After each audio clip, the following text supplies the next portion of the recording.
Colours is kind of the opposite to most of the tracks in the album apart from Annie, because Colours was basically saying, it's kind of a follow-on from Annie really.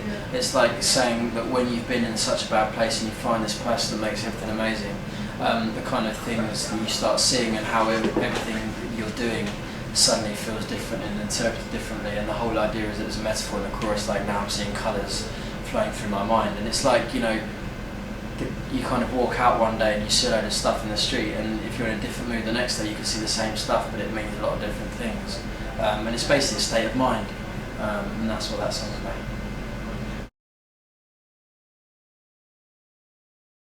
The very controversial Goodbye Jeffrey Drake, which no one in this room has managed to get the right meaning for yet. Well, the long and short of it is that it's about Jeffrey Drake was a very lonely man. He didn't exist in real life, by the way. Was a very lonely man, and he fell in love with a girl who decided to leave him, but I think had strung him along for quite a long time. So he was really involved with her and was mad in love with her, and basically ended up saying, "But you know, like, we can still be friends." And this was too much for him, and he ended up killing her. Basically, he didn't want to. He couldn't live without her.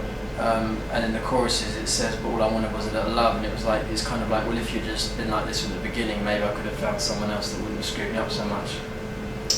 And then the police come and get him because he kills her in the house, and they lead him out through past the neighbours. But because he knew he was going to get arrested, he actually took an overdose himself because he didn't want to live without her. So in the song, he ends up killing her and himself. And I think the whole underlying thing behind it was that he's never had any love. Like, in the last bit of the song, we say how his mother left him, so he was brought up by his dad.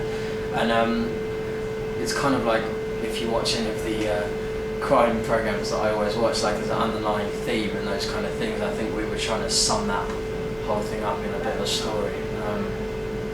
So yeah, that's what it was about.